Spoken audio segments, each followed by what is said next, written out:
आज मी भंडाऱ्यातून आहे. भंडाऱ्यामध्ये भर उन्हामध्ये शिक्षकांना जनगणनेचं काम करावं लागतं. एकाला 200 ते 250 रुपये इमारतींमधून माहिती गोळा करण्याचं काम मिळतं, तर डिजिटली माहिती गोळा करण्याचे आदेश असून सुद्धा कुठलंही संसाधन दिली जात नाहीये. शिक्षकांशी संवाद साधले आमचे प्रतिनिधी सूरज बागडे. पाहूया. भर उन्हाळ्यात उन्हाचे चटके सहन करत शिक्षक जनगणनेसाठी घरोघरी जात आहे. आपल्यासोबत काही शिक्षक आहेत, त्यांच्याशी बातचीत करूया. सर, काय नाव तुमचं आणि तुम्ही भर उन्हामध्ये आता घरोघरी जनगणना करतात, काय तुम्हाला समस्या जाणवत? माझं नाव सूरज गंगाधरजी पंचउदे, सैनिकी विद्यालय केसलवाडा वाघ.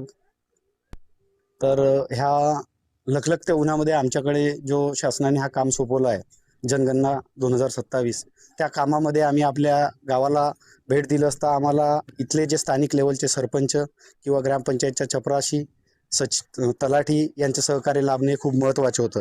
कारण की त्यांच्यासाठी हे गाव म्हणजे संबंधित असते आणि गावात जात असताना त्यांची गरज आम्हाला भासणार होती आणि शासनाचं सुद्धा होतं की त्यांची तुम्ही मदत घ्या. परंतु आम्हाला आज 4 ते 5 दिवस आम्ही इथं काम करत आहोत. आम्हाला कोणत्याही प्रकारचा सरपंच असो किंवा तलाठी असो किंवा गावातील चपराशी असो, यांच्या कोणत्याही प्रकारचा आम्हाला सहकार्य लाभला नाही. तांत्रिक अडचण ॲपमध्ये सुद्धा आहे. ती तांत्रिक अडचण काल त्यांनी दुरुस्त करून दिली. त्यानंतर किट अपेक्षित होती, त्या किटमध्ये अनेक साहित्य आहे. टोपी होती, ते टोपी आम्ही आमचीच वापरतो आहे, काही हरकत नाही. शासनानं दिलेला काम आम्ही प्रामाणिकपणे करतो आहे.